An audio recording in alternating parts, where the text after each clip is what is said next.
प्रतापगढ़ में एक हवेली थी।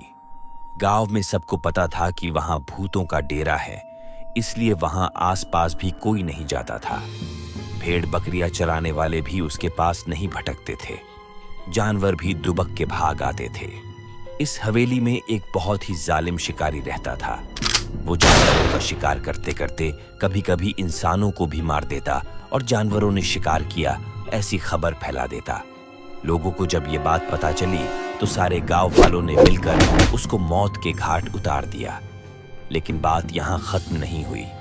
उस शिकारी की आत्मा उसी हवेली में वापस आई और उसकी खुद की तस्वीर में जाके छुप गई। जब उस शिकारी के रिश्तेदार हवेली का हिस्से मांगने वहां आए तो उस जालिम शिकारी की आत्मा ने सबको मौत के घाट उतार दिया और सबके कटे हुए सिर को बाहर रास्ते पे फेंक दिया, ताकि सब लोग समझ जाए कि शिकारी अब लौट आया है। इस बात को कई साल बीत गए। अब तो वहां न कोई हवेली थी न कोई शिकारी। इतने साल बीत जाने के बाद सब कुछ तहस नहस हो गया था। बस कुछ पत्थर और टूटी हुई दीवारें उस हवेली की मौजूदगी बता रही थी। लेकिन गांव वालों का मानना है कि जिसकी कुंडली में वो योग होता है वो हवेली उसी को नजर आती है। ये बात कहां तक सही थी ये तो वो ही लोग जानते थे।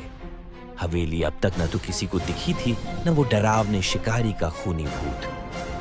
अमावस्या की रात थी। बारिश भी बहुत जोरों की हो रही थी। शहर से कुछ लोग प्रतापगढ़ के रास्ते शहर जा रहे थे। बारिश इतनी ज्यादा थी कि सामने का कुछ दिख नहीं रहा था। उनकी गाड़ी उस खूनी हवेली के सामने से गुजरी। सामने पूरा अंधेरा था, बिजली नहीं थी, और जैसे ही आसमान में बिजली चमक रही थी वो हवेली और भी ज्यादा भयानक लग रही थी। एक बिजली जोर से कड़की। उसकी आवाज से गाड़ी में ब्रेक लग गया। ड्राइवर बोला, साहब वो सामने कोई घर दिख रहा है, वहां थोड़ी देर रुककर फिर आगे चलते हैं। वैसे भी बारिश बहुत ज्यादा है, मुझे गाड़ी चलाने में तकलीफ हो रही है और रास्ता भी नया है। कुछ और परेशानी ना हो इसलिए यही रुक जाते हैं। सब राजी हो गए तो ड्राइवर ने गाड़ी उस हवेली की तरफ घुमाई। बहुत ही शानदार थी वो हवेली। गाड़ी में 3 लोग थे। गाड़ी से उतरकर सामने पार्किंग में खड़े हो गए थे कि हवेली का बड़ा सा दरवाजा खुल गया।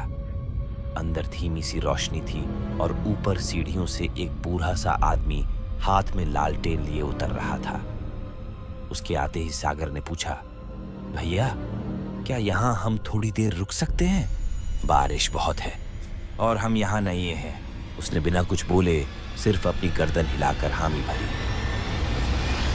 वो तीनों लोग अपना जरूरी सामान साथ में लेकर बाकी का गाड़ी में छोड़कर उसके साथ हवेली के अंदर चले गए। बहुत ही सुंदर हवेली थी, जैसे बाहर से वैसे अंदर से। दरवाजे के अंदर जाते ही सामने ही सीढ़ियों के पास एक बड़ी सी तस्वीर लगी हुई थी। बड़ी सी मूछें और हाथ में तलवार और एक हाथ में पुराने जमाने की बंदूक, जैसे कोई महाराजा। रहा नहीं गया तो सागर ने पूछ ही लिया, ये जो तस्वीर है कोई महाराजा है क्या? क्या ठाठ से खड़े हैं? और बाबा क्या तुम इसी हवेली में रहते हो और वो भी अकेले? उस बूढ़े ने सागर की आंखों में आंखें मिलाकर कहा, हाँ ये इस हवेली का मालिक था। कई सालों पहले इसकी मौत हो चुकी है। मैं यहां देखभाल के लिए आता हूं। आज बारिश की वजह से मैं भी जा नहीं पाया। सागर ने फिर से एक सवाल किया, वैसे मुझे ये बताओ, जब हम सब बाहर दरवाजे पर खड़े थे तो हमने देखा कि तुम सीढ़ियां उतर कर आ रहे थे, तो फिर ये दरवाजा किसने खोला? वो बूढ़ा जैसे चौंक गया, लेकिन उसने जवाब नहीं दिया। उसने कहा, चलो मैं तुम सबको कमरा दिखा देता हूं। वो लोग सीढ़ी से जैसे सामने गए, ऐसे लगा कि कोई उन्हें देख रहा है। बहुत ही गुस्से से एकदम से सबकी नजर उस तस्वीर पर पड़ी। लगा कि उसकी आंखें हिली थी थोड़ी देर के लिए। शायद सबका वहम था या सच पता नहीं। वो थोड़े डर गए थे। वो सबको सीढ़ियों के बगल में एक कमरे में लेके गया। वो लोग बहुत थक चुके थे। ड्राइवर गाड़ी में ही सोने की बोल रहा था, सो उसको किसी ने नहीं बुलाया। रमेश, सागर और शिरीष तीनों ने अपना सामान अंदर कमरे में रख दिया। वो इतने थक चुके थे कि लेटते ही आंख लग गई। जगह नई थी, लेकिन बाहर बहुत ठंड थी और अंदर काफी गर्म था कमरा। शायद आधी रात का समय हुआ होगा। शिरीष एकदम से चिल्लाने लगा। बाकी दोनों दोस्त जग गए। शिरीष को कोई सपना आया था। शिरीष बता रहा था कि उसने सपने में उस फोटो वाले आदमी को देखा और वो हम तीनों को मारने आया था। बाकी दोनों को ये मजाक लगा, इसलिए उन्होंने शिरीष को समझा के शांत किया।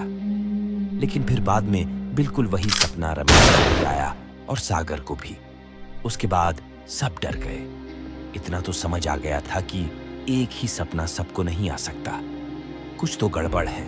बाहर निकलने के लिए आवाज लगाई तो उस बूढ़े ने दरवाजा बाहर से बंद किया था। लग रहा था कि सबको जानबूझ के फंसाया गया है। अब समझ नहीं आ रहा था कि आखिर क्या करे। डर के मारे सबको बड़ी जोरों की प्यास लग रही थी। साथ में जो पानी लाए थे वो एक ही घूंट में खाली हो गया। खिड़की से बाहर आवाज लगाई, लेकिन कोई जवाब नहीं आया। उनका ड्राइवर उनको सामने दिख रहा था, लेकिन उसको उनकी आवाज जा नहीं रही थी।